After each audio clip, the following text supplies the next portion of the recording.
Hello and welcome to the Center for Spiritually Integrated Arts, a Centers for Spiritual Living teaching center.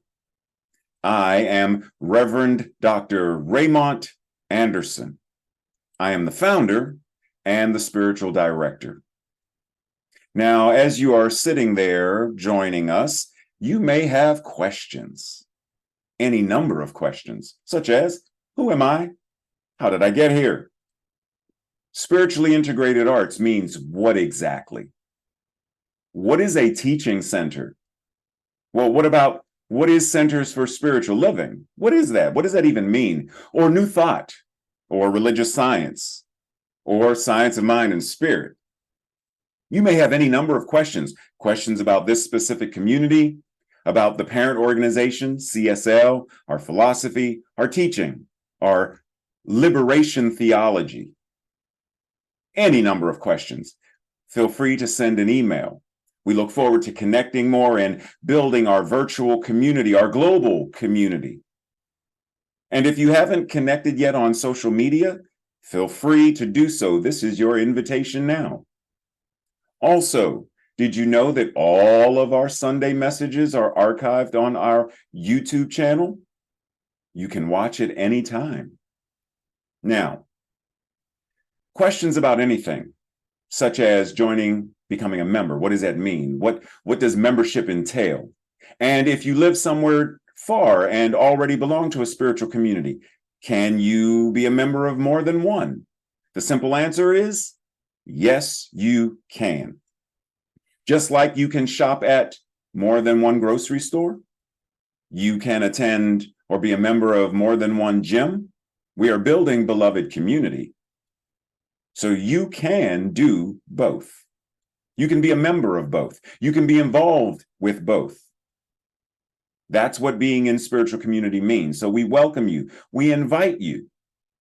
We are so appreciative that you have found this community and that you have joined us today. We bless you. We love you. We welcome you. Live long and prosper. Sit back, relax, and enjoy the rest of our Sunday message. Love you. Connect with you soon. Blessings.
Namaste and greetings.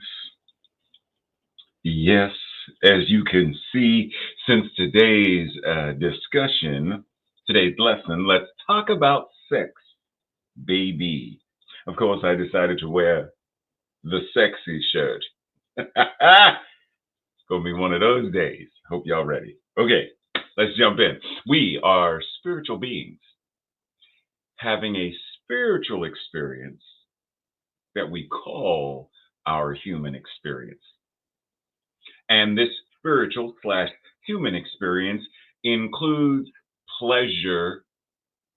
Say it again. It includes pleasure as well. Due to our past or possibly current indoctrination, we have equated our human experience as somehow less than our spiritual one. Didn't Meister Eckhart say, between me and God, there is no between? So our human experience is our spiritual experience. They are one and the same. I digress. We have dehumanized ourselves. We have invalidated our bodies through this idea of moralizing, of completely natural experiences and processes. We've deemed some things more appropriate and other things more, or let's say there's the sacred and the holy, and there's the secular and the mundane. We should be striving for the sacred and the holy, not this other stuff to pitter around about. For that is not. The flesh is sinful.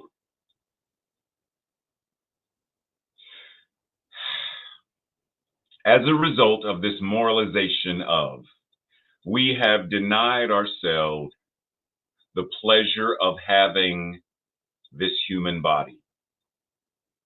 And not only have we denied, but we have lumped upon ourselves great shame for the desires and for the experiences and for the pleasures, all of which are natural.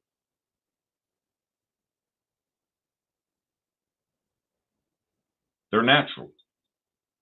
And not only are they natural, they are life-affirming and life-sustaining. They are nurturing and supportive to our divine nature. So if we're ready, today is a day to return to the awareness of our wholeness, our perfection, our completeness. Understanding that we need not ever deny our bodies or our pleasures in order to have access and connection to spirit. Breathe. Adrienne Marie Brown says, I touch my own skin, and it tells me that before there was any harm, there was miracle.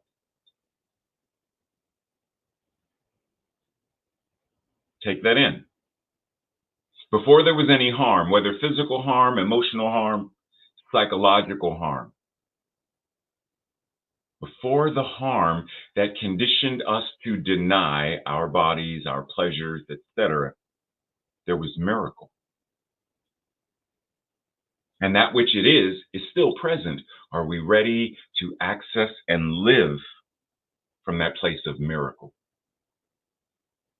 So now, today's theme, generally it says, we're supposed to be talking about sex, but we're going to talk about sex slightly differently because this isn't a biology class. So there's no need for us to go into all of that stuff.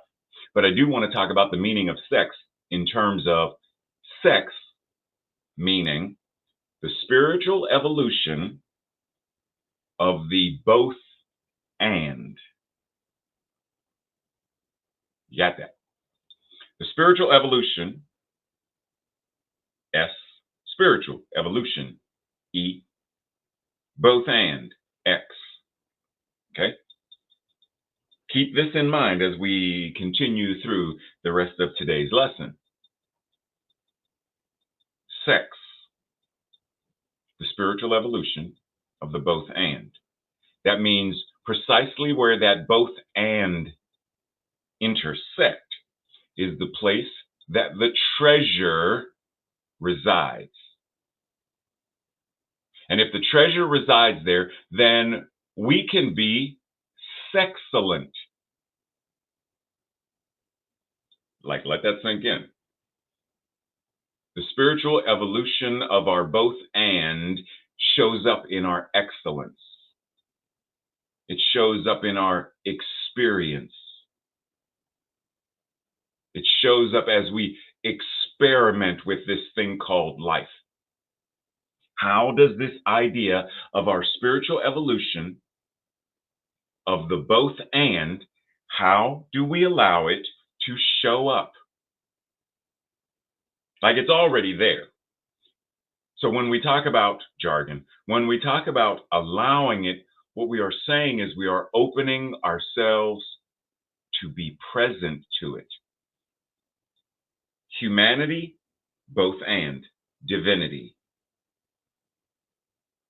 That awareness makes our sexcellence a lived reality. Body, both and, spirit. That awareness and that boldness to step into that and live from that changes the entire way that we live this thing called life. See, because when we are willing to do this, we understand our sacredness and how it shows up in our humanness, and vice versa. We understand how we can feel grief and joy in the same moment. We need not deny the grief or the sadness in order to access joy. Someone recently made a comment saying that fear and faith cannot exist in the same space or at the same time. I don't agree. Fear in and of itself is not bad. Take that in.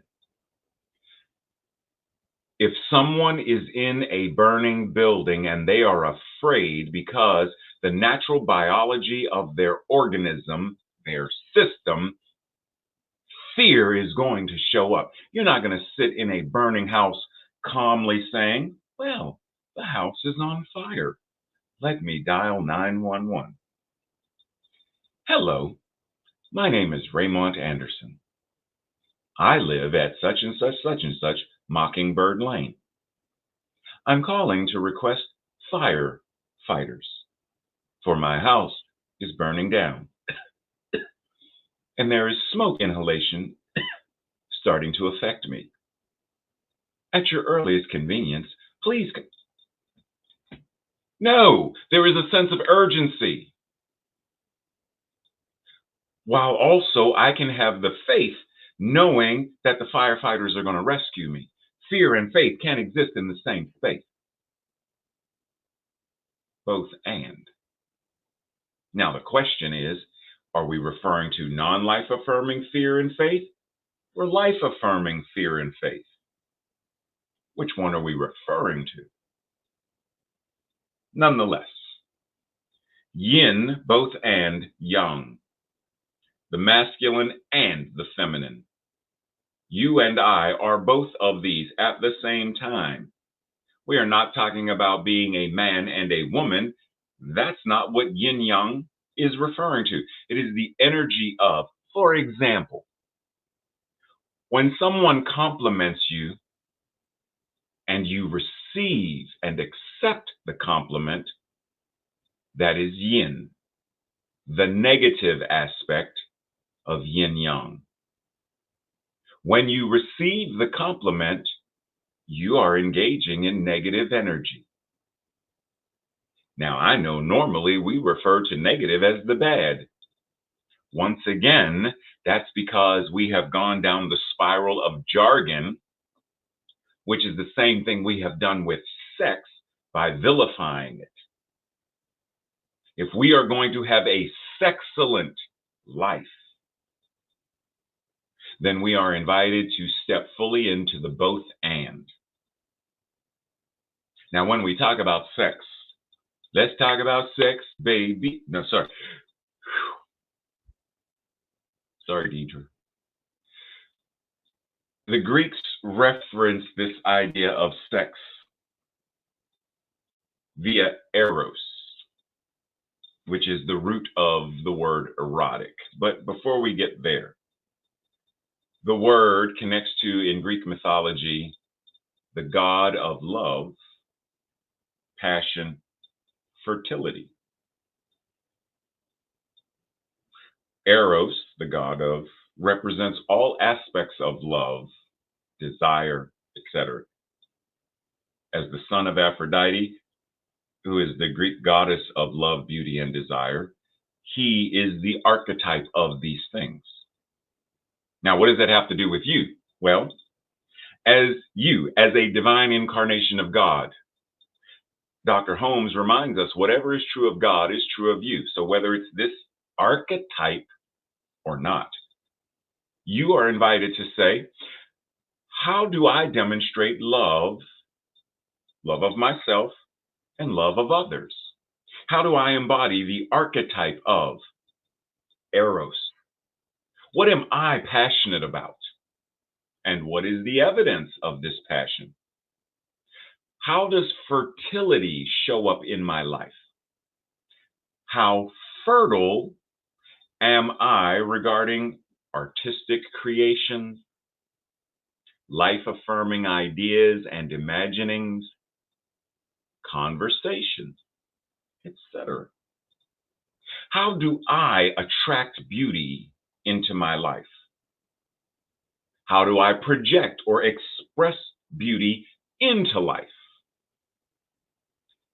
How do I desire to be, to do, and to have? See, so when we talk about mythology, mythology isn't some fake made up blah, blah, blah, just stories to tell. Mythology, because they're stories, represent truths. And so our invitation is, how and what can we extrapolate from the mythology, from the stories? This is why one of the things I'm teaching this month in August, starting this month in August, we started August 5th, was storytelling as a spiritual practice of finding one's self. Because the stories that we tell ourselves and the stories we tell others, the stories that are told to us have an impact in our lives. So the stories we've been told about eros and erotic and eroticism, all of these things have an impact on us. What is your concept? What is your mental equivalent as it relates to this idea of sexuality, sexual feelings, etc.? Do you vilify them? Do you consider them bad or unholy or whatever word? Is that where you tend to go with it? Because as we teach in our philosophy and in this theology, is that God is all there is. And if we are made in the image and likeness of that which God is, then everything that we feel has been, quote unquote, created to serve a purpose. It has often been referenced that the major erogenous zone that humans have, it's not sexual organs, it's your skin, period. That's why hugging is vital to not just survival, but being able to thrive. It has been said that there's a certain number of hugs we should have per day to just maintain our emotional and psychological stability. And anything less than that starts to cause imbalances. Above that, we are now able to thrive. See, so sex, eros, the erotic, isn't just about quote unquote sex. It's about how we experience love, how we experience beauty, how we protect and preserve this thing called life, how the creative impulse of the universe moves in, through, and as us.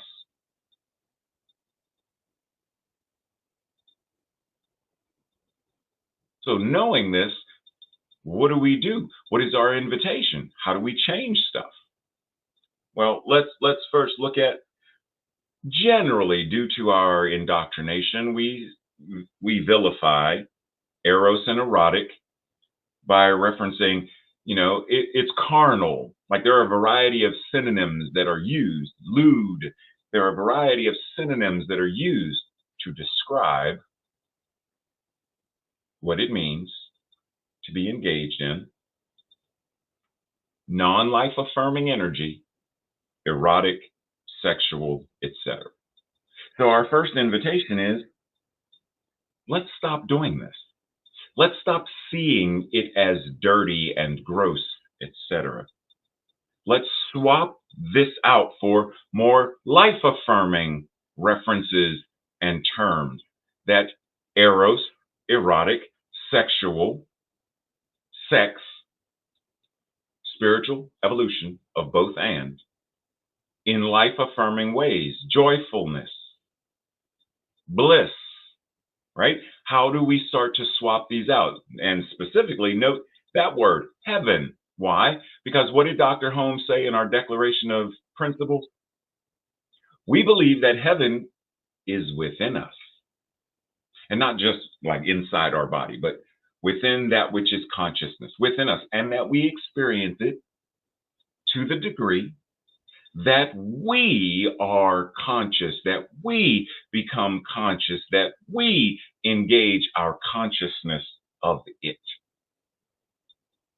So the invitation is to be more conscious and mindful of the words and the feelings and the emotions that we associate with all of this in life affirming ways.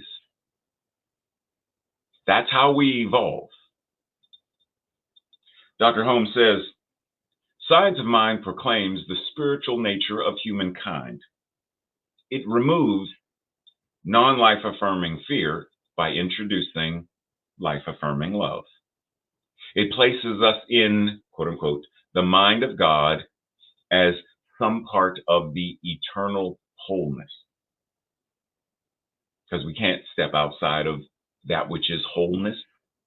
Because if we could step outside of God, if we could be separate from God, then God can't be whole. There can't be an infinite wholeness if I can take a piece out of it. Okay? So, referencing this wholeness as spiritual beings, having a spiritual experience, we're invited to say, well, how does sexuality and spirituality, how do they intersect? How does shame and spirituality, how do they intersect? Guilt, our denial of joy and pleasure, how do these things intersect? Because if our spirituality isn't addressing these things, then our spirituality is not worth anything. It's simply metaphysical masturbation, because it gives us a pseudo pleasure of avoiding and denying the uncomfortable rather than stepping full in and addressing the uncomfortable. Because when we ask the question, what is sexy? Once again, spiritual evolution of the both and of you. That's sexy. The both and of you, the spiritual evolution of the both and of you, which means healing is sexy. Engaging in healing practices is sexy. Dr. Holmes goes on to say, through a conscious acceptance of the fullness of the presence of God, there flows in and through us and as us a joy, a love, and a wholeness that touches every part of our being. You got that? Every part of our being. Which means we cannot segment and separate Tupperware, compartmentalize, well, this is sacred and this is not. This is holy and this is not. This is of God and this is not. Because Oppenheimer creating the bomb is still God. Oppenheimer, an individualized expression of God, used his mind, which is the mind that is God, to create. Creation is God. This device, which is made of God, all God. Now, what it was and what it did had a non-life affirming effect, but it still existed as a result of the same spiritual practices and principles that create peace and medicine and healing. There is no separation. And yet, when we somehow think there is, fear and faith cannot exist when we separate them as though they cannot exist in the same, we're actually denying ourselves the full range of our power to actually create a world that works for all. Because we are now denying certain aspects of the wholeness that touches every part of our being. So when we are willing to really get grounded and really get centered and understand that there is this very interesting experiment called life, that we are far more able to understand that joy is sexy, love is sexy, wholeness is sexy, because that which God is shows up in, through, and as it touches every part of our life. Well, why though? Because we are so intimately connected with the universal creative God power that it is impossible to get away from it. How fast do you think I would have to run to get away from being a black man? Like if I run 4,000 miles an hour, will I become a white woman? Like, can I run and get away from? No. It is part of, it is who I am and what I am in this incarnation. It is impossible to get away from it. It is impossible to get away from God. Hence, we never have to wonder whether or not we are in touch with it. Remember what I said about Oppenheimer? We are always in touch with it. We can't help but to be. It is where we are. It is what we are. It is in us, and we are in it. It is all around us. It is flowing through us, and it is showing up as us. Because between you and God, there is no between. If I were to ask, can you make fire wet and water fire? Like, can you swap the attributes of, so instead of drinking water to stay hydrated? Can you drink fire to hydrate? When you go camping and you want to get warm at night and cook a meal, can you use the flint and whatnot and start a water instead of a fire? There are certain attributes that are native, quote unquote, inherent in the element. And in the same way that we talk about this intimacy, these attributes, God, exist in, through, and as you as well. You cannot separate or try as much as you want. You can try to be something else. Like fire can try to be water, but it's not. Water can try to be fire, but it's not. So as much as you attempt to be whatever that is, your nature, your divine attributes are still that which God is. You are still one within the one. There is infinite and absolute oneness, which includes you in it, me in it. No matter how many we're in it, it's in us.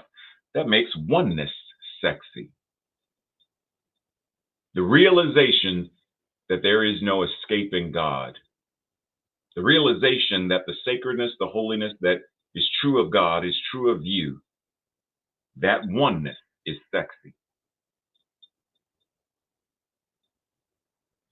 Adrienne Marie Brown reminds us, I actually consider myself a pleasure activist and not a hedonist. A hedonist is someone whose goal is to experience as much pleasure as possible, simply for the sake of, I want to enjoy, I want to feel pleasure. A pleasure activist, on the other hand, is someone whose goal is to increase the amount of pleasure people in the world experience. Goes back to the idea that I shared about metaphysical masturbation. That's hedonism. That's so I feel good. There's no such thing as racism. If you don't want to experience racism, don't think about it. Don't talk about it. And in that, I feel pleasure. By denying that and that and that, I feel good.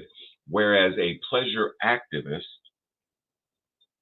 a true liberation theologist, doesn't just want to be free for themselves. Harriet Tubman just doesn't want to be free for themselves. Frederick Douglass. They understand that my freedom is to be in service to liberating others. A pleasure activist to liberate others that they may feel pleasure as well. She goes on to say, since I am a person in the world, it follows too that I strive to experience pleasure, but I also try to help others experience pleasure, even if it means giving up some opportunities for my own pleasure. Go back to Harriet Tubman. Harriet Tubman, she got away to the north. Great, free. Yes, free at last, free at last. Thank God Almighty, she's free at last. Warm bed, great food, come and go as she pleased. But there were times that she said, I must give up this warm bed, great food, the ability to come and go as I please, and I must go back into the belly of the beast to help others. She sacrificed her own comforts in this moment to go help others be liberated. When we sacrifice our comfort to engage in challenging and conflicting, controversial conversations, etc., we are being part of the healing process. We are bringing pleasure, which is liberation, to others. Pleasure is a feeling of happy satisfaction, being able to be in joy. Happiness, pleasure. Delight, pleasure. Joy, pleasure. All of these things are other words for pleasure. So when you are happy, if you're happy and you know it, clap your hands. That means you are in a state of pleasure. Are you amused? We go to amusement parks. We could very easily call them pleasure parks. Six Flags is a pleasure park. Disney is a pleasure park. We go to these things to be amused, to be in joy, to laugh and have fun. It's pleasure. Once again, that means it's sexy. Pleasure and enjoyment is sexy. Having fun is sexy. Laughing is sexy. Now, there are those who laugh at things that are non-life affirming, people who use comedy like Dave Chappelle to punch down on transgender people and such. That form of comedy and laughing at that, not very life affirming, not very, right? So that's not sexy. But laughing, recently I saw a video, someone did a voiceover. It was a dog outside of a sliding door. And the owner, I'm assuming, was telling the dog, don't you dare, don't you lick my window. And the dog starts licking the window, and the voiceover, it was hilarious. It was just funny. That's pleasure. That's enjoyment. That's laughter. And it is sexy. Are you willing to engage in these activities that are sexy? Are you willing to have a mental equivalent that is sexy? Adriana says, many lovers are off to the races, hurling themselves toward orgasm, and they miss the excitement of sensual meanderings along the way. Now, we know this very often is we are so focused on the destination. Are we there yet? That the children cannot enjoy the journey from point A to point B. I just want to get there. I want to get to the airport, get on the plane, get in the air, get to the airport, get off I want to get there. Versus, well, pause. Orgasm shouldn't be the goal, because once again, that makes someone a hedonist. Simply pleasure for the sake of pleasure. And it becomes a new drug. Part of the enjoyment of watching a race, for those who like the Olympics and track and field, is watching the neck and neck. If it was automatic, on your marks, get ready, get set, go, and it was done, then you saw the person standing on the other side of the ribbon, you didn't see the run. But what? What's the part of the enjoyment in watching any sport is this team got a touchdown. They got another touchdown. Now, who's going to get? It's part of you enjoy the process. So shouldn't we also enjoy the process when it comes to literal orgasm or the orgasmic bliss of writing a book, the process of painting a landscape, the process of being in college to become an interpreter, the process of. Yes, you want to get to the point where I am now a professional interpreter. Now I am a MD. But can you also enjoy the process? So Archimedes said the shortest distance between 2 points is a straight line. And yet, there are many scientists who have proven that actually is not 100% correct. A straight line is usually the shortest distance, but there are caveats. So if I were to ask you, in reference to this, if I were to ask you, in New York City, Manhattan, what are the ways that you can get from point A to point B? Right? If we were starting at the red circle and we want to get to the green plus, what are some of the ways that we could get there? There's a variety. We could take a cab, subway, bus, taxi, or walk. Several years ago, when I was attending Juilliard, I chose to get from that red circle area to that green plus. Now, based on Archimedes, the path would have probably or should have been that. Because, that's according to Archimedes. That's as close to a straight line as one could get, basically, in essence, to a certain degree. Do you think that's the path I took? Not even close. This is the path I took. Now, why though?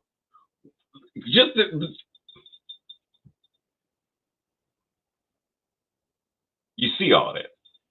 Now, why? Why would I take 13, whatever hours it took, 12 hours, 4 days, 9 minutes, and 16 seconds, whatever, to go through that long roundabout, chicka chicka woo woo woo, chicka woo woo woo woo woo woo, circle back, go forward, go down, go over?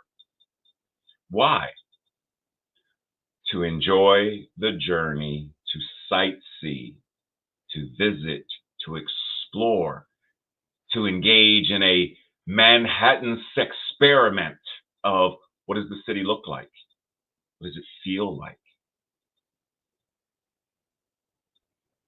That's part of this amazing thing called life. To engage in the process of enjoying it. Because, see, walking that path in and of itself becomes a form of meditation. Taking photos is a form of focusing, becoming mindful of, and choosing what I want to be present to, which is sexy. Being present, being here now is sexy. When we know what science of mind and spirit is, we practice it and we live it as a way of life. We not only understand our wholeness, our perfection and completeness, we understand the connection pleasure has to our lives.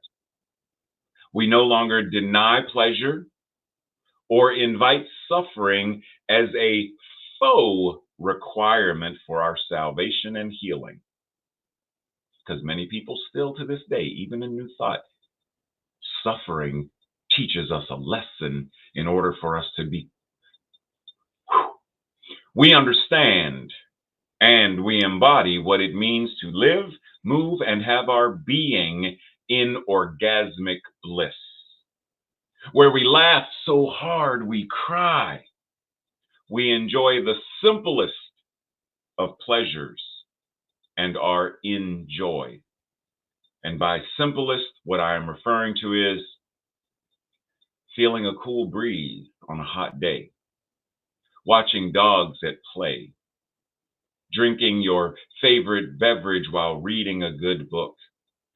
Simple refers to finding pleasure in your regular, everyday activities and enhancing the quality of life, individually and collectively.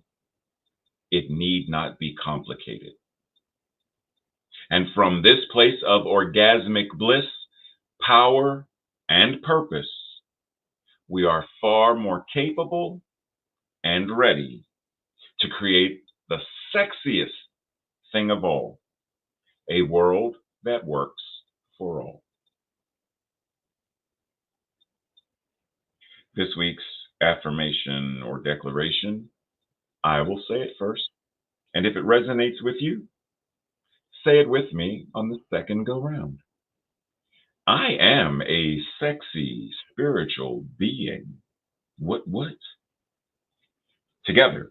I am a sexy spiritual being. You know what? This isn't sufficient enough for me. I mean, it's cool, but I want to swap it out. I am a spiritually sexy being. Yeah, together. I am a spiritually sexy being because that is sexy. This week's journal questions or the study group on Thursday night questions. Number one, what is pleasurable to me? How often do I allow myself to experience pleasures of various types, be it taste, be it touch, be it emotional, intellectual? Number two, in what areas of my life does shame or guilt creep in as it relates to sex, pleasure?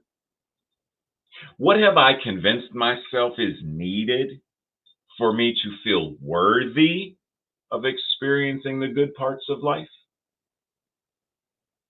What do I need to do to earn the right to experience pleasure? And this is based on our indoctrination. We have been convinced that we need to earn it. So based upon what do I feel like I need to do to earn it? Number three, looking back into my past, what was I taught to think about sex? What was I taught to think about pleasure, enjoyment? What would it mean for me to have a healthy sex life now? And we can look at sex life now as both physical, actual, the sex act, intercourse.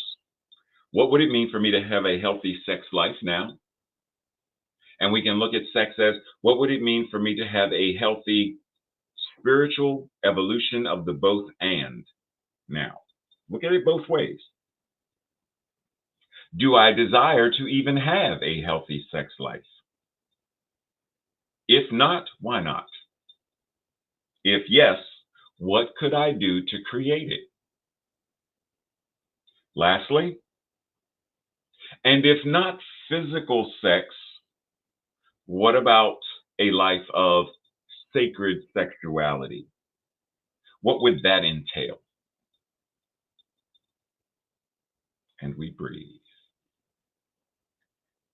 Stepping into this space of prayer, which is sexy, which is enjoyable, which is pleasurable, which is bliss inducing and enveloping.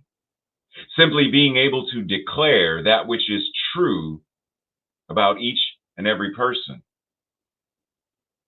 is sexy. It enhances this thing called life, our quality of life.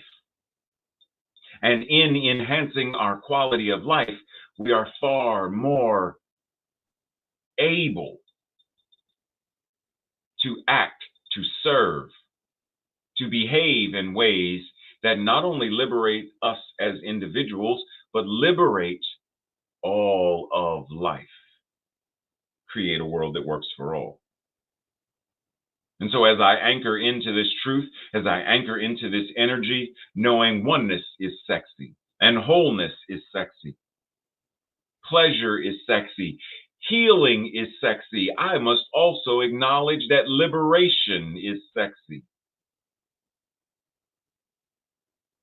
And so it becomes my mission, vision, and purpose to engage in the sex act of liberation daily, so that I, as an individual, experience the orgasm of freedom. As a pleasure activist, I also ensure that others experience their own orgasm of liberation and freedom. that they too are able to cry out, "Oh my God, I am free at last, free at last. Thank all that is sacred, holy, and powerful as truth. I am free at last. We are free at last. A world that works for all at last."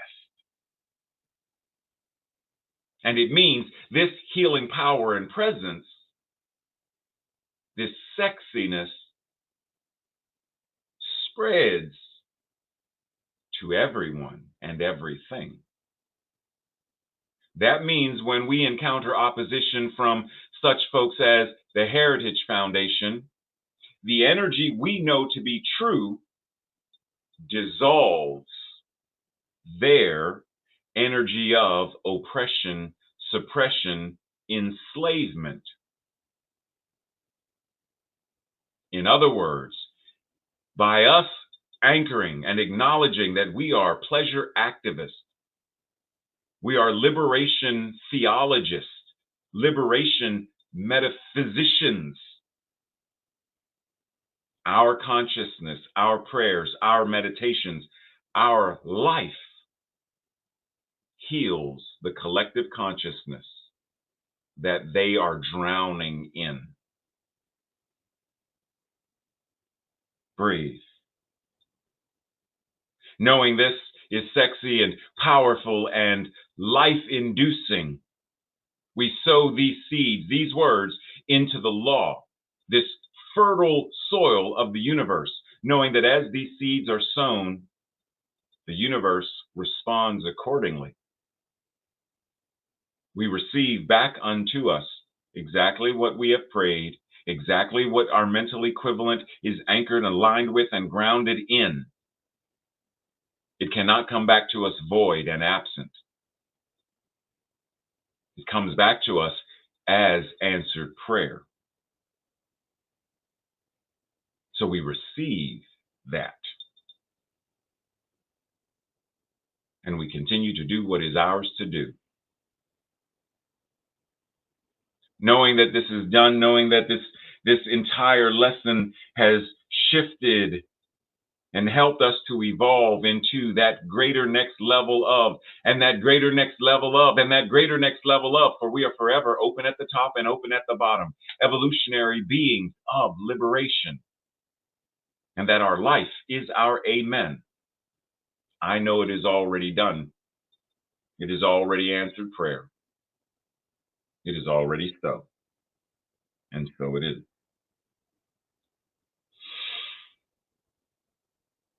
So it is. Namaste and blessings, everyone. Chat with you soon. What's today? Do we have Zoom? I don't remember. I don't remember. It's a good question. I don't remember if today is our interpreter. If we go back and look at if we have Zoom today, I'll see you in Zoom. And if we don't, I'll see you later in the week, or I will see you next Sunday. Love and appreciate you.